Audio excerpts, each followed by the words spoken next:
PTI हुकूमत की जानिब से दहशतगर्दों और मुल्क दुश्मन अनासिर के खिलाफ अज़्म इस्तेहकाम के नाम से मंसूर करदा फौजी ऑपरेशन के खिलाफ खुलकर सामने आ गई।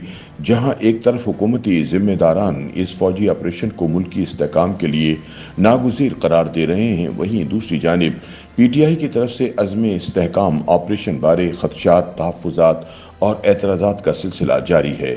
पीटीआई रहनुमाओं को खतरा लाहक है कि अज़्म इस्तेहकाम ऑपरेशन में इंसदाद दहशतगर्दी के नाम पर तहरीक इंसाफ और दूसरे मुखालिफिन को सियासी इंतकाम का निशाना बनाया जाएगा और 9 मई के वाक़यात के हवाले से असीरों को तवील सजाएं सुनाई जाएंगी।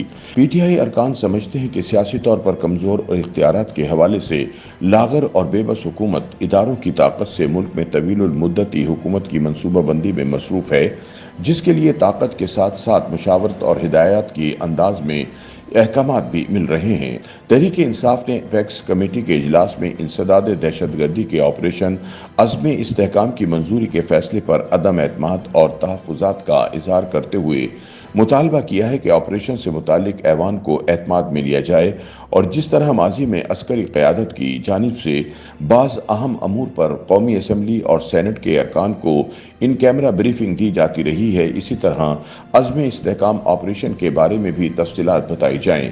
पीटीआई के मुतालबे पर वफाकी हुकूमत ने अज़्म इस्तेहकाम ऑपरेशन पर ऐवान में कौमी सलामती कमेटी का इन कैमरा इजलास बुलाने का ऐलान कर दिया है। ख्याल रहे कि नेशनल एक्शन प्लान की मरकजी एपेक्स कमेटी ने दहशतगर्दी और इंतहा पसंदी के खात्मे के लिए नई अस्करी मुहिम अज़्म इस्तेहकाम शुरू करने की मंजूरी दी थी। सिविल और अस्करी क़यादत ने नए फौजी ऑपरेशन की मंजूरी देते हुए अफगानिस्तान की अबूरी तालिबान हुकूमत पर वहां मौजूद कलदम तहरीक तालिबान पाकिस्तान टीटीपी के दहशतगर्द अनासिर के खिलाफ कार्रवाई के लिए दबाव बढ़ाने की गरज से नई ठोस सिफारती कोशिशें शुरू करने का मंसूबा बनाया है। ज़राए ने बताया कि दहशतगर्दों के खिलाफ इस नए फौजी ऑपरेशन के 2 पहलू हैं। पहला अंदरूनी सिक्योरिटी की सूरत हाल, जबकि दूसरा पहलू बैरूनी खतरात का तदारुक करना है, जिसका बराह रास्त ताल्लुक अफगानिस्तान से है। नए ऑपरेशन के तहत खुफिया इतलात की बुनियाद पर दहशतगर्द तंजीमों के खिलाफ कार्रवाई होगी जो इंसदाद दहशतगर्दी मुहिम का हिस्सा है, और नई सिफारती कोशिश शुरू की जाएगी ताकि हमसाया ममालिक से दरपेश खतरात को ख़त्म किया जाए। ज़राए ने बताया कि नए मंसूबे के मुताबिक पाकिस्तान एक मरतबा फिर अफगान हुकूमत से राब्ता करेगा और इन्हें दहशतगर्द अनासिर के खात्मे के लिए किया गया अपना वादा पूरा करने का मौका दिया जाएगा। पाकिस्तान इस हवाले से चीन की मदद भी लेगा कि वो अफगान तालिबान को कलदम टीटीपी से मुतालिक अपनी हिकमत अमली पर नजरसानी करने के लिए कायल करे, क्योंकि चीन के तालिबान के साथ ताल्लुकात बज़ाहिर पाकिस्तान के मुकाबले में बेहतर हैं और इनके तालिबान के साथ तारीखी ताल्लुकात हैं। ताहम हुकूमत में आने के बाद तालिबान और हुकूमत के दरमियान ताल्लुकात खराब से खराब तर हो गए हैं। ज़राए ने बताया कि पाकिस्तान की सिक्योरिटी पर चीन के स्टेक्स हैं, जबकि दहशतगर्दी के बढ़ते हुए वाक़यात से उनकी सरमायाकारी सुस्त हो चुकी है। चीन के एक अहम वजीर ने हाल ही में दौरे पाकिस्तान के मौके पर चीनी बाशिंदों पर होने वाले हमलों से खबरदार किया था कि इससे चीनी सरमायाकारों का एतमाद मुतज़लज़ल हो रहा है।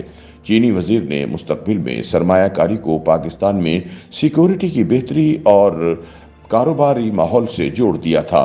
एक रोज बाद ही मुल्क की सिविल और अस्करी क़यादत ने दहशतगर्द ग्रुप्स के खिलाफ फौजी ऑपरेशन की मंजूरी दे दी थी। चीन के सिक्योरिटी के हवाले से बढ़ते हुए खदशात बुनियादी वजह थे, जिससे पाकिस्तान इंसदाद दहशतगर्दी मुहिम शुरू करने पर मजबूर हुआ। पाकिस्तान का मानना है कि दहशतगर्दी के बढ़ते हुए वाक़यात की असल वजह सरहद पार मौजूद कलदम टीटीपी के ठिकानों से जुड़ी हुई है। YouTube पर गूगली न्यूज देखने के लिए youtube.com की सर्च बार में गूगली न्यूज टीवी टाइप करें। गूगली न्यूज के पेज पर सुर्ख रंग के सब्सक्रिप्शन वाले बटन पर क्लिक करना ना भूलिए। YouTube पेज पर अपलोड होने वाली वीडियोस से बाखबर रहने के लिए बेल आइकन पर क्लिक कीजिए। आपको हर नई वीडियो के बारे में नोटिफिकेशन मौसूल हो जाएगा।